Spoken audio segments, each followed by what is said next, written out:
বন্ধুরা, আশা করি তোমরা সবাই ভালো আছো। তোমার চ্যানেলে তোমাদের সবাইকে স্বাগতম। তো আজ উচ্চ মাধ্যমিক 2025 ছাত্রছাত্রীদের জন্য কিছু গুরুত্বপূর্ণ কথা অবশ্যই আমাকে বলতে হবে। তার কারণ এই বছরটা কিন্তু অন্য বছরের মতো নয়। এই বছরটা সম্পূর্ণ আলাদা একটা ধরন, আলাদা একটা টাইপস। কেন বললাম এই কথাটা? কারণ একটা কথা মনে রেখো যে তোমাদের যে পরীক্ষা পদ্ধতি বা তোমাদের যে পরীক্ষা সিস্টেম, সেই সিস্টেমের তোমরা হচ্ছ লাস্ট ব্যাচ। অর্থাৎ এরপর যারা পরীক্ষা দেবে তারা কিন্তু একটা নিউ সিস্টেম, নিউ সিলেবাসের মধ্যে থেকে পরীক্ষাটা দেবে।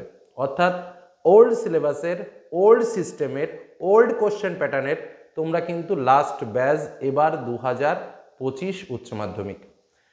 এই কারণে আমার প্রথম যে কথাটা তোমাদের উদ্দেশ্যে বলার, প্রিপারেশান এমনভাবে নাও যাতে একটা ছেলে মেয়েও ফেল না করে, একদম প্রথম কথা। কারণ উচ্চ মাধ্যমিকে পাশের হার যে আমাদের বিগত বছরগুলোতে আমরা 100% দেখেছি সেটা কিন্তু নয়। আমরা সবসময় দেখেছি যে পাশের হারটা আমাদের সেটা 89, 90, 88 এবং সেক্ষেত্রেও কিন্তু স্বাভাবিকভাবে প্রায় 1 লক্ষের কাছে ছাত্রছাত্রী প্রত্যেক বছরই স্বাভাবিকভাবে ফেল করে থাকে। অর্থাৎ এই প্রিপারেশনটা কিন্তু তোমাদের আগে থেকেই নিতে হবে যে আমরা এবার পড়াশোনাটা এমনভাবে করব যাতে করে আমরা পাস আউট হয়ে বেরিয়ে যেতে পারি, কোনো রকম আমাকে যেন এস্টে থাকতে না হয়। 1 নম্বর বিষয়। 2 নম্বর বিষয় তোমাদের যেটা বলবো, দেখো তোমাদের জন্য আমি একদম যখনই উচ্চ মাধ্যমিক পরীক্ষা শেষ হয়ে গেল তার কিছুদিনের মধ্যেই ধীরে ধীরে তোমাদের জন্য অভিজ্ঞ শিক্ষক দ্বারা একদম রেডি করা মূল যে সাজেশন, সেই সাজেশন তোমাদের সামনে শেয়ার করে দিয়েছি যাতে তোমরা ভালোভাবে প্রিপারেশন নিতে পারো। কারণ উচ্চ মাধ্যমিকে বিশেষ করে আর্টস বিভাগটার ক্ষেত্রে আমরা দেখেছি যে একটু মোটামুটি পড়াশোনা করলেই কিন্তু একটা ভালো মার্কস পাওয়া যায়। তো সেই লেভেলের কি কি পড়তে হবে, কি কি ইম্পর্টেন্ট রয়েছে সেরকম পার্টস কিন্তু তোমাদের সামনে তুলে ধরেছি। সেগুলো অবশ্যই তোমরা প্র্যাকটিস করো, সেগুলো অবশ্যই ভালো করে দেখো, না হলে কিন্তু রেজাল্ট খুব একটা ভালো হবে না। কারণ ওই প্রশ্নগুলোর মধ্যে থেকেই প্রশ্ন আসবে, বিগত দিনের অভিজ্ঞতা থেকে বলছি, ওর বাইরে কোনো প্রশ্ন তোমাদের পরীক্ষাতে আসবে না। অর্থাৎ যে প্রশ্নগুলো তোমাদের শেয়ার করেছি সেই প্রশ্নগুলো যেন অবশ্যই কমপ্লিট হয়। নেক্সট, তোমাদের যে বিষয়টার দিকে অবশ্যই লক্ষ্য রাখতে হবে, তোমরা কিন্তু প্রথমেই বলেছি তোমরা কিন্তু লাস্ট ব্যাচ। অর্থাৎ এই জায়গা দাঁড়িয়ে তোমাদের ভাবনা চিন্তা কিন্তু একটু অন্যরকম হতে হবে। কি কি ভাবনা চিন্তা হতে হবে? একদিকে যেমন তোমাদের মার্কস ভালো পেতে হবে, অন্যদিকে যে কোনো মূল্যে তোমাকে পাস হতেই হবে। কারণ যদি তুমি ফেল হয়ে যাও তারপর তুমি যাদের সঙ্গে পরীক্ষা দেবে তারা আর মানে সেই পুরনো ছেলে মেয়ে আর তুমি দুজনে আলাদা আলাদা প্রশ্ন পাবে, একরকম প্রশ্ন কিন্তু পাবে না। কারণ তাদের প্রশ্ন একরকম হবে, তোমাদের প্রশ্ন আর এক রকম হবে, দুজনের দুরকম প্রশ্ন হবে। সেই জায়গায় দাঁড়িয়ে কিন্তু পরীক্ষা দেওয়াটা যথেষ্ট চাপের ব্যাপার হয়ে থাকে। নেক্সট, আমরা যেমন ক্লাস ওয়াইজ প্রত্যেকটা মুহূর্তে আপডেট তথ্য তোমাদের সামনে তুলে ধরছি যে 2025 সালের পরীক্ষার্থী যারা রয়েছে তারা এই পার্টগুলো পড়ো বা এই বিষয়গুলো রয়েছে, এই সময় তোমাদের রেজিস্ট্রেশন হবে, এই স্কলারশিপ রয়েছে, হেনা তেনা প্রত্যেকটা বিষয়। কিন্তু স্বাভাবিকভাবে যখন তুমি ফেল হয়ে গেলে, স্বাভাবিকভাবে এটাই বাস্তব, যারা এই ধরনের ক্ষেত্রগুলোতে ফেল হয়ে যায় তাদের নিয়ে কেউ ভাবেই না। যে কারণে বছরের প্রথম থেকেই চিন্তা ভাবনা করে রুটিন সহযোগে প্রত্যেকটা বিষয়কে মূল্য দিয়ে পড়ার চেষ্টা করবে যাতে কোনো রকম ডিসকোয়ালিফাই হওয়ার সম্ভাবনা না থাকে। কি বললাম, বোঝা গেল? আমার কথাগুলো শুনে ভাববে যে স্যার হাতে তো এখনো অনেক টাইম। আমি এই কথাটাও বলতে চাই যে হাতে যথেষ্ট টাইম নেই। শুনতে মনে হচ্ছে অনেক সময়, কিন্তু বাস্তবে হাতে অনেক সময় নেই, হাতে সময়টা অনেক অনেক কম। এবং আমাদের যে সিলেবাস রয়েছে ওভারঅল যদি আমরা দেখি, একদিকে যেমন এমসিকিউ, অন্যদিকে এসএকিউ, তার সঙ্গে ব্রড টাইপের কোশ্চেন। বিশেষ করে এমসিকিউ এবং এসএকিউগুলো প্র্যাকটিস করতে যথেষ্ট সময় লাগে, যথেষ্ট পড়তে হয়, খুঁটিয়ে পড়তে হয়, পাঠ্য বই পড়তে হয়, প্র্যাকটিস করতে হয়, টেস্ট পেপার সলভ করতে হয়, এতগুলো কাজ আমাকে করতে হয়। এবং তার সঙ্গে ব্রড কোশ্চেনের সুন্দর নোটস ভিত্তিক, পয়েন্ট ভিত্তিক উত্তর আমাদের লিখতে হয়, না হলে কিন্তু একটা ভালো মার্কস আমরা পেতে পারি না। আমরা যতই বলি যে উচ্চ মাধ্যমিকে পাস মার্ক পাওয়া সহজ, কিন্তু না, সেটা কিন্তু মূল বিষয় নয়। পাস মার্ক পাওয়া খুব একটা সহজ বিষয় নয়, কারণ এমসিকিউ কোশ্চেন যথেষ্ট আমাদের পরিশ্রম করে উত্তর করতে হয়, যে কারণে এমসিকিউ কোশ্চেনে প্রচুর আমাকে লেবার দিতে হয়। এই সব দিকে কিন্তু তোমাকে অবশ্যই লক্ষ্য রাখতে হবে। তারপরে আরো একটা ব্যাপার কি বলি, এবছর বিশেষ করে এই বছরে যেহেতু সেমিস্টার সিস্টেম চালু হয়েছে, সিলেবাস পাল্টানো হয়েছে, সেহেতু শুধুমাত্র আমার ক্ষেত্রটা আমি বলবো না, আমি যেমন চেষ্টা করি সবসময় সবার ডেভেলপমেন্টের কথা চিন্তা করার, সেই হিসেব করতেও দেখতে গেলে আমাদের ফার্স্ট সেমিস্টারের যে ছেলে মেয়েগুলো রয়েছে, অর্থাৎ নিউ সিলেবাস যারা রয়েছে, তাদের দিকে আমাদের বেশি সময় দিতে হচ্ছে। কারণ কি, তাদের সম্পূর্ণ সিলেবাস নতুন, সম্পূর্ণ অধ্যায় নতুন, প্রত্যেকটা বিষয় আগে তাদেরটাকে সলভ করতে হচ্ছে। কারণ তোমাদের ম্যাটেরিয়ালস অলরেডি আমাদের আপলোড করা রয়েছে, তোমরা সেগুলো থেকে অনেক অনেক উপকার পাবে।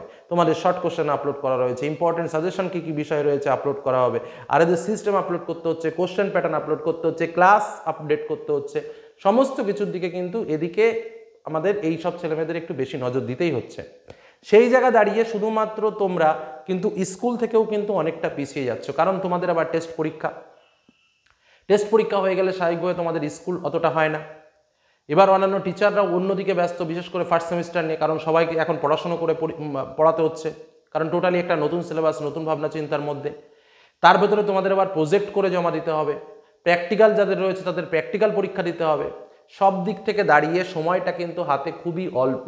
এই সময়টাকে কাজে লাগানোর চেষ্টা করো। বারবার বলছি, পরীক্ষার আগে যারা মনে করছো পরীক্ষার ওপরে ঠিক স্টেজে উঠে ছক্কা মারবো, বা পরীক্ষার আগে এক সপ্তাহ পরে আমি ছক্কা মারবো, অতটা সহজ নয়। কিছু কিছু সাবজেক্টের যেমন কোশ্চেন হচ্ছে বিগত বছর ধরে, সেই প্রশ্নে ভালো মার্কস পাওয়াটা খুব একটা সহজ হচ্ছে না। হ্যাঁ, ব্রড কোশ্চেনগুলো আমরা যে সাজেশন দিচ্ছি সেগুলো হুবহু মিলে যাচ্ছে, সম্পূর্ণ কমন চলে আসছে, সেটা একটা আনন্দের ব্যাপার। কিন্তু শর্ট কোশ্চেনের জন্য কিন্তু যথেষ্ট পরিমাণে পড়াশোনা করতে হচ্ছে এবং যথেষ্ট লেবার দিতে হচ্ছে। তাই বলি, যেটুকু হাতে সময় আছে এই সময়টুকু যদি কাজে না লাগাও, ভয়ঙ্কর বিপদ আসতে চলেছে। এই কথাটা মাথায় রেখো, এই কথাটা মাথায় রেখো।